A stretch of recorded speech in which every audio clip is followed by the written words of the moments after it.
Pemirsa, warga desa Cisorongkol, Kecamatan Rancah, Kabupaten Ciamis, Jawa Barat, digegerkan oleh aksi tarsum pria berumur 50 tahun yang memutilasi istrinya Yanti yang baru berusia 43 tahun pada Jumat 3 Mei 2024 pukul 07.30 waktu Indonesia Barat.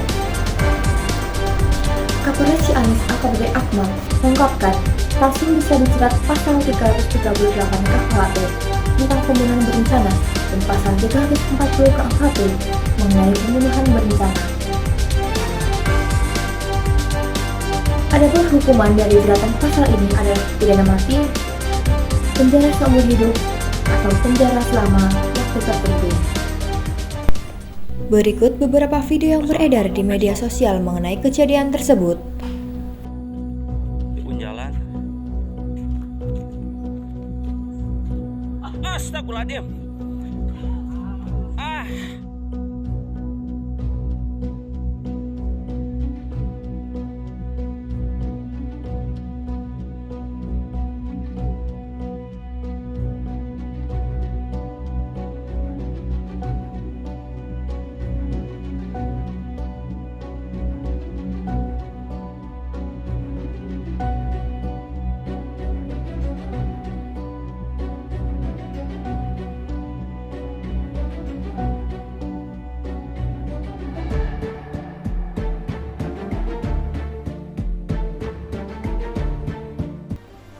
Pembunuhan dan mutilasi tersebut diduga dilakukan lantaran ia mengalami depresi karena faktor ekonomi, serta ada yang menagih hutang ke rumahnya.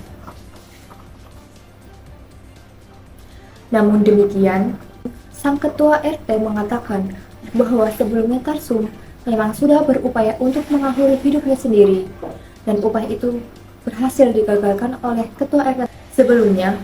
Berdasarkan keterangan beberapa saksi, sang istri diduga akan berangkat ke pengajian, namun di jalan terlibat cekcok dengan sang suami. Seketika, tarsum gelap mata dengan memukul bagian depan dan belakang kepala sang istri.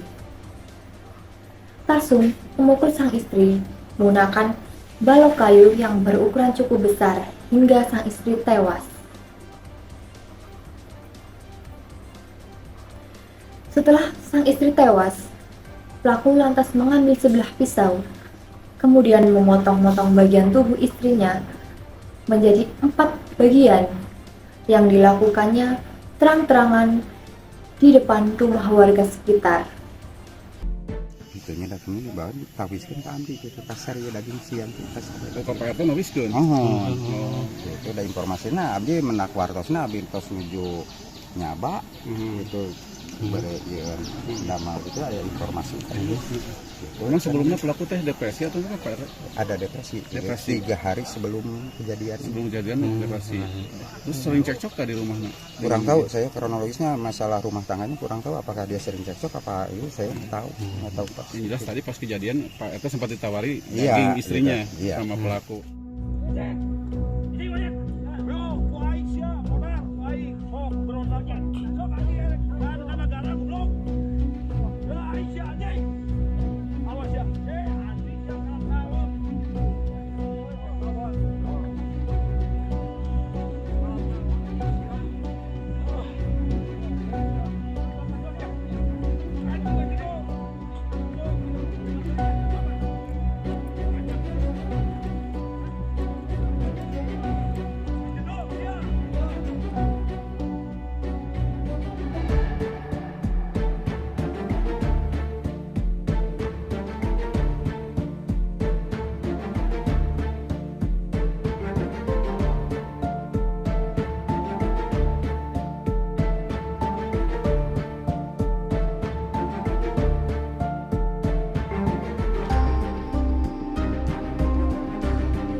Jadi kondisi korban meninggal dunia termutilasi beberapa bagian.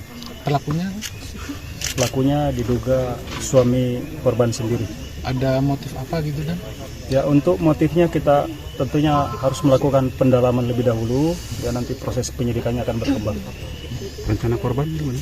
Ya, rencana korban sementara kita evakuasi ke rumah sakit untuk dilakukan otopsi. Yang dimutilasi di bagian mana aja, Pak? Ya. Jadi untuk secara teknis bagian-bagian mana saja kami belum bisa jelaskan karena masih dalam proses penyidikan. Di TKP ada peralatan apa sih? Sudah diamankan? Pelaku sudah diamankan, ya. Pelaku sudah diamankan di Polsek dan sementara proses evakuasi ke Polres. Apakah akan dilakukan pemeriksaan kejiwaan terhadap pelaku? Ya pastinya kita akan lakukan. Ya kita sudah koordinasi dengan pihak terkait, utamanya dokter kejiwaan maupun psikiater. Sepengetahuan saya masalah awal pembunuhan sama itu saya kurang mengetahui, soalnya saya udah berangkat mau kerja gitu, cuman dapat informasi ada yang informasiin di tempat kerja gitu istilahnya. Saya dibilang katanya ada kejadian, saya sangka itu kejadian itu bukan pembunuhan gitu, istilah sakit seperti yang 2 hari ke belakang gitu. Saya pergi, langsung ada informasi, udah ada informasi saya langsung kembali ke sini, gitu ke lokasi, gitu ke tempat. Ternyata di tempat itu udah ada kejadian pas papasan sama si pelaku, gitu istilahnya. Dia udah membawa baskom berisi daging, dia masih bawa pisau, jadi nawarin nama saya, itu Pak. Tolong beli nih daging si Yanti. Si Yanti sudah tidak ada. Cuma itu saya. Selain ke Pak RT itu nawarin ke siapa aja, Pak? Kalau masalah selanjutnya nawarin ke orang lain saya kurang tahu, soalnya setelah itu pas daging ditaruh di jalan di baskom itu, di baskom warna merah itu waktu sedang ditaruh di jalan. Nah setelah ditaruh di jalan dia balik lagi ke tempat mayat itu, jasad yang tadi gitu. Setelah itu dia kembali, saya langsung pergi laporan ke Kapolsek.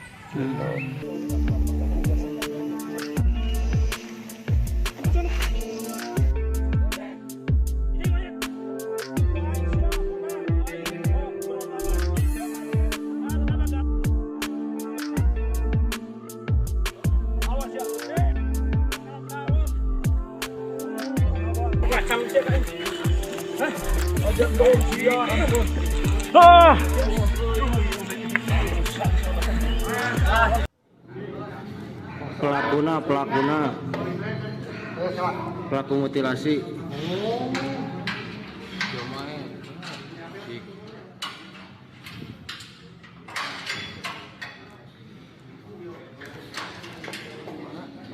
Dulu aing dulu, Pak.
Terakhir untuk kondisi pelaku sampai pagi ini masih labil, ya, jadi kadang bisa diajak berkomunikasi dengan baik, kadang yang bersangkutan juga diam. Jadi sementara kami tempatkan di sel isolasi terpisah dengan tahanan yang lain. Ya, sementara kita belum bisa menggali terlalu jauh. Kemarin atau semalam sempat kami coba untuk melakukan interogasi awal, pemeriksaan awal, dan ternyata belum bisa untuk kami lanjutkan karena memperhatikan kondisi psikis dari pelaku yang masih naik turun, ya kadang emosi, jadi tidak layak untuk dilanjutkan pemeriksaan. Secara kejiwaan rencana hari Senin kami sudah koordinasi dengan dokter jiwa, nanti akan dilakukan